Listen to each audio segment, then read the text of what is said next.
9. También se hace preciso dejar a un lado entre tanto los pasajes oscuros y ocultos bajo figuras que pueden ser interpretados a favor nuestro o de ellos. Corresponde a los hombres perspicaces dilucidar y discernir cuál es la interpretación más probable de esos pasajes, pero no queremos, en una causa que afecta a los pueblos, encomendar nuestra discusión a la rivalidad de semejantes ingenios. Así, nadie de nosotros puede dudar que en el arca de Noé, dejando a un lado la verdad histórica de los acontecimientos, es decir, que muriendo los pecadores se salvó del diluvio la familia de un justo, estaba figurada también la Iglesia. Esto parecería una conjetura ingeniosa si el apóstol Pedro no lo hubiera dicho en su carta. Pero si alguno de nosotros afirma, cosa que no dijo él, que la razón de haber estado allí toda clase de animales fue porque anunciaba de antemano que la Iglesia había de estar en todos los pueblos, quizá a los donatistas les pareciera otra cosa y quisieran interpretarlo de diferente manera. Igualmente, si ellos interpretaran a su manera algún pasaje oscuro y dudoso y nosotros pensáramos que allí se indica otra cosa que nos favorece a nosotros, ¿a dónde iríamos a parar con este sistema? En efecto, cierto obispo suyo, en un sermón que, según hemos oído, predicó aquí en Hipona al pueblo, dijo que la misma arca de Noé había sido embreada por dentro para que no se escapara el agua que tenía y también por fuera para no dejar entrar la ajena. Quiso servirse de esta interpretación para sostener que ni el bautismo podía salir de la Iglesia ni ser aceptado si se daba fuera de ella.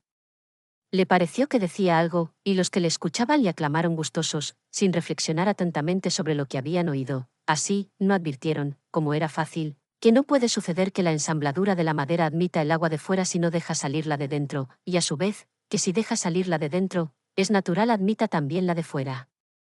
Pero, admitido que fuera verdad lo que él dice del casco del barco, ¿quién me impediría a mí dar otra interpretación, si pudiera, sobre el arca embreada por ambas partes, de suerte que fuera incierto cuál de estas dos interpretaciones, o aún alguna tercera, fuera la verdadera? Tampoco es absurdo afirmar, y quizá tenga más probabilidad, que en la brea, como es un adhesivo fortísimo y tan ardiente, está significada la caridad. Por medio de qué, sino por medio de la ardentísima caridad, acontece lo que dice el Salmo, mi alma está adherida a ti. Como está mandado que la tengamos todos recíprocamente y con todos, por eso el arca estaba embreada por dentro y por fuera. Y también, dado que está escrito. Todo lo tolera, la misma fuerza de la tolerancia, tenaz defensora de la unidad, está significada por la brea, con la que está embadurnada por dentro y por fuera, precisamente para indicarnos que dentro y fuera hay que tolerar a los malos, a fin de que no se disuelva la ensambladura de la paz. Por consiguiente, procuremos economizar semejantes interpretaciones en esta nuestra discusión y busquemos algunos textos claros que nos den a conocer la Iglesia. 10. Por ejemplo, se lee en el libro de los jueces, Gedeón dijo a Dios, si de verdad quieres salvar a Israel por mi mano, como has dicho, voy a poner un vellón de lana en la era, si el rocío aparece solo sobre el vellón, quedando seco todo el suelo, sabré que liberarás a Israel por mi mano, como has dicho. Y así sucedió. Gedeón madrugó al día siguiente, exprimió el vellón y llenó una vasija con el agua del rocío. Gedeón dijo a Dios, no se encienda tu ira contra mí, Señor, si me atrevo a hablarte una vez más. Permíteme que repita por última vez la prueba del vellón, que quede seco solo el vellón y en todo el suelo haya rocío. Y Dios lo hizo así aquella noche. Quedó seco solo el vellón y en todo el suelo había rocío. No veo que aquí esté figurada y anunciada otra cosa sino que la era es el orbe de la tierra, y el lugar del vellón el pueblo de Israel. Sabemos que aquel pueblo en otro tiempo fue bañado por la gracia del sacramento divino como con un rocío celeste, que no tenían los pueblos en torno, por lo que se vieron presa de la sequedad. Pero en el mismo pueblo se hallaba este don en el vellón, es decir, como en un velo y una nube misteriosa, ya que aún no había sido revelado.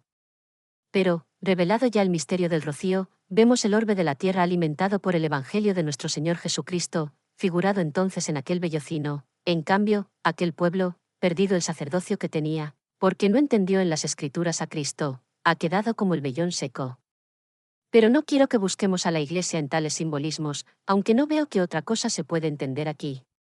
Dejemos a un lado, de momento, los textos que necesitan alguna interpretación, no porque sean falsas las soluciones que se dan de tales misterios, sino porque exigen un intérprete, y no quiero yo que en esto se enfrenten nuestros ingenios. Sea la verdad sin ambajes la que clame, resplandezca, irrumpa en los oídos cerrados, golpee los ojos de los que disimulan, para que nadie busque en esos escondrijos lugar para su falsa opinión, confunda todo intento de contradecir, triture todo. Descaro y desvergüenza. La universalidad de la Iglesia, anunciada a los patriarcas. Vi, 11. Donatistas, leed el Génesis. He jurado por mí mismo, dice el Señor, que, por haber hecho esto y no haber perdonado a tu Hijo amadísimo por mí, te colmaré de bendiciones y multiplicaré inmensamente tu descendencia, como las estrellas del cielo, como la arena que hay a la orilla del mar, y tu descendencia poseerá las ciudades de tus enemigos. En tu descendencia serán bendecidas todas las naciones de la tierra por haber obedecido tú mi voz. ¿Qué contestáis a esto? ¿Queréis luchar con nosotros imitando la perversidad de los judíos, afirmando que la descendencia de Abraham se halla solo en el pueblo nacido de la carne de Abraham? Pero los judíos no leen en sus sinagogas al apóstol Pablo, que leéis vosotros en vuestras reuniones.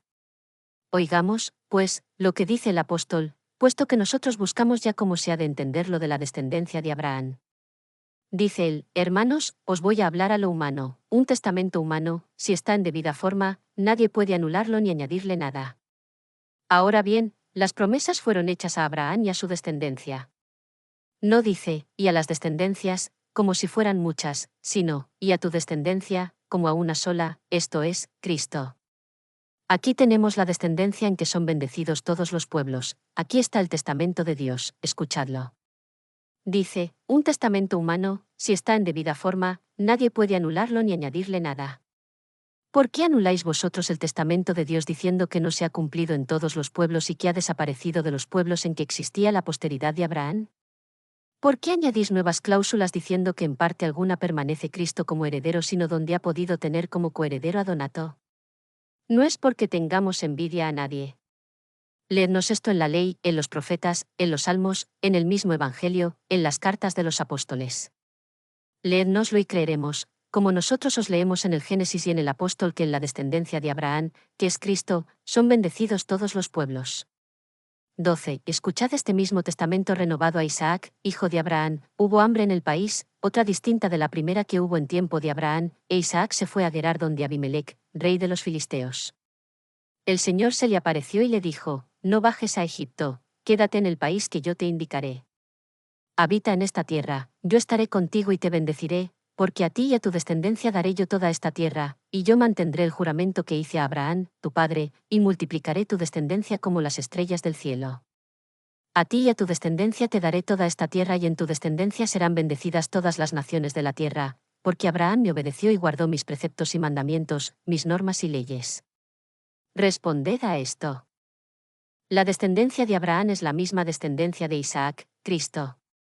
¿Y cómo vino Cristo en la carne por la descendencia de Abraham por medio de la Virgen? ¿Qué cristiano puede ignorarlo? 13. Escuchad también el mismo testamento renovado a Jacob. Partió, pues, Jacob del pozo del juramento camino a Harán. Llegado a cierto lugar, se dispuso a pasar allí la noche, porque ya el sol se había puesto. Tomó una piedra, la puso por cabecera y se acostó. Tuvo un sueño. Veía una escalera que, apoyándose en tierra, tocaba con su vértice el cielo, y por la que subían y bajaban los ángeles de Dios. De pronto, el Señor, que estaba encima, le dijo, Yo soy el Señor, el Dios de tu padre Abraham y el Dios de Isaac, no temas, la tierra en que descansas te la daré a ti y a tu descendencia. Tu descendencia será como el polvo de la tierra, te extenderás al este y al oeste, al norte y al sur. En ti y en tu descendencia serán bendecidas todas las naciones de la tierra. Yo estoy contigo. Te guardaré donde quiera que vayas y te volveré a esta tierra, porque no te abandonaré hasta haber cumplido lo que te he dicho. Ahí tenéis la promesa a la que os oponéis, ahí tenéis el legítimo testamento que tratáis de anular. Dice el Señor, no te abandonaré hasta haber cumplido lo que te he dicho. Y vosotros lo contradecís, diciendo que os creamos más bien a vosotros los crímenes que achacáis al orbe de la tierra que desconocéis y que os desconoce, y que no creamos a Dios que dice, no te abandonaré hasta haber cumplido lo que te he dicho. 14. Leednos en las escrituras canónicas que entregaron los libros divinos aquellos a quienes acusáis nominalmente, leednos pasajes tan claros como los que os hemos leído del Génesis. No os preguntamos qué significa aquella piedra en que apoyó Jacob la cabeza cuando dormía, ni la escala apoyada en el suelo y cuyo extremo tocaba al cielo, ni los ángeles de Dios subiendo y bajando por ella.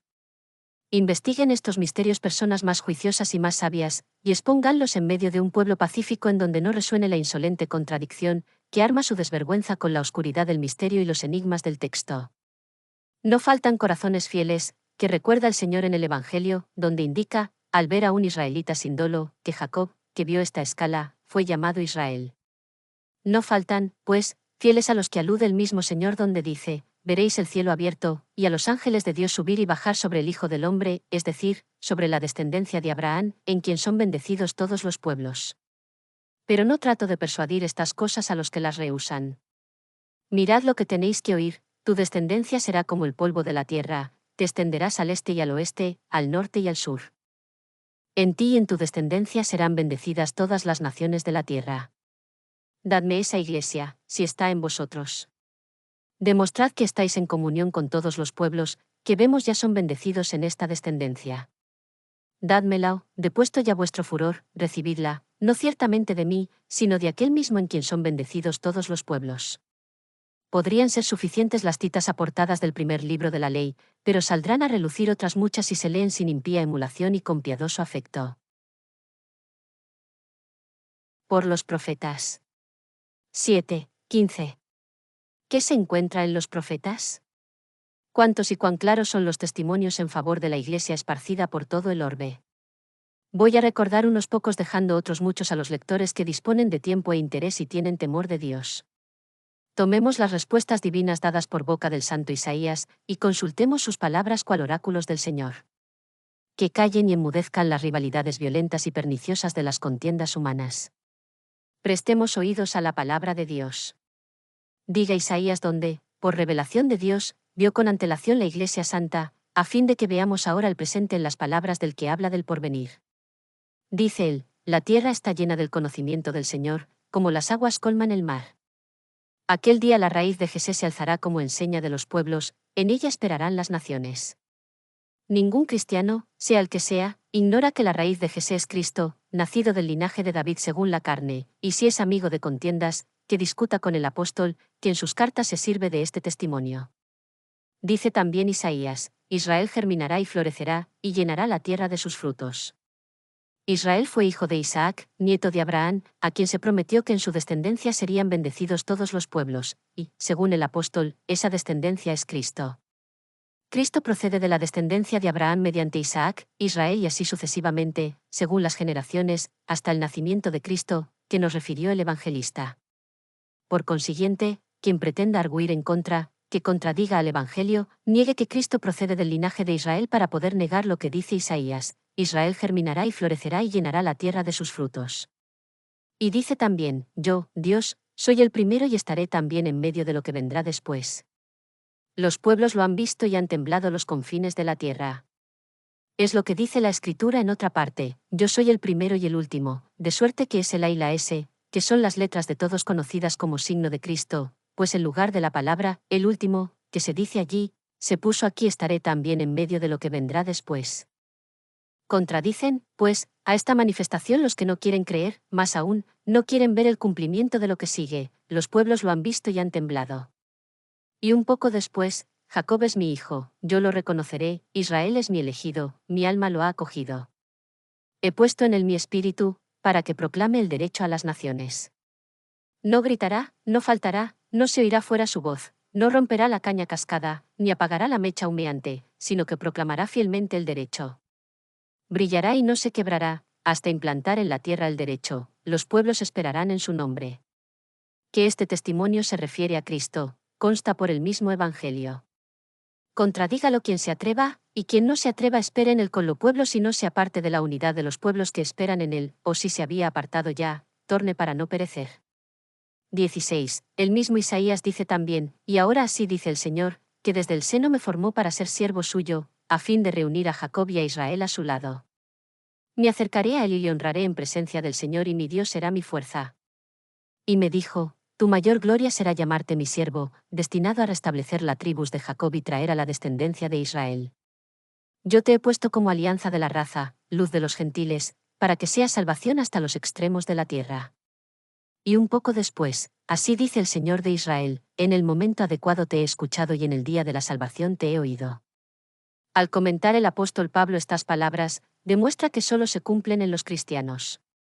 Las relaciona diciendo, ahora es el tiempo favorable, ahora es el día de salvación. Escuchemos, pues, lo que añade Isaías, te he hecho alianza de los gentiles, para que habites y poseas en heredad los territorios devastados. Y pasados unos versos lo enlaza diciendo, unos vendrán de lejos, otros del norte y del oeste, otros del país de los persas.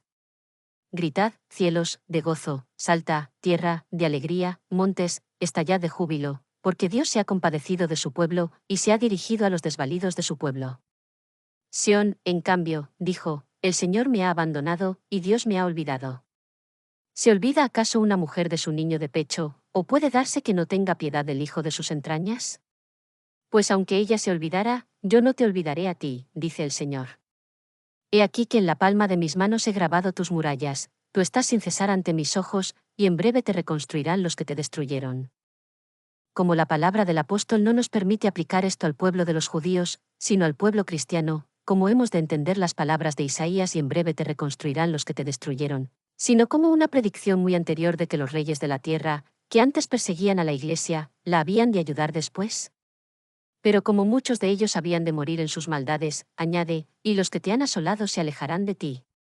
Luego, como todos los pueblos se habían de integrar en la Iglesia, continúa diciendo, mira por doquier a tu alrededor y observa a todos. Vivo yo, dice el Señor. Te revestirás de todos estos y dispondrás de ellos como adorno de la recién casada, pues lo que en ti era desolación, corrupción y ruinas, es ahora demasiado estrecho para quienes moran ahí. Aléjense de ti los que te devoraban. Los hijos que habías perdido te dirán al oído, este lugar es reducido para nosotros, haznos, pues, también ahora un lugar en que habitemos. Pero tú dirás en tu interior, ¿quién me engendró a estos, pues sé que carezco de hijos y soy viuda? ¿Quién me los ha educado? Yo estuve sola y abandonada. ¿Dónde tenía yo a estos? Así dice el Señor, he aquí que pondré en los pueblos mis manos y en las islas mi estandarte, y llevaré tus hijos en mi regazo y a tus hijas las llevarán sobre los hombros. Los reyes serán vuestros educadores, y las damas principales tus nodrizas. Inclinando su rostro a tierra te suplicarán y lamerán las huellas de tus pies, y sabrás que yo soy el Señor y no te avergonzarás. Y poco después añade, oídme, escúchame, pueblo mío, miradme también vosotros los reyes, porque yo dictaré leyes y mi sentencia será luz para los pueblos. Mi justicia, ya a punto, se acerca, mi salvación avanza y en mi brazo consiguen la salvación los pueblos. Acerca de este brazo consultemos las escrituras apostólicas.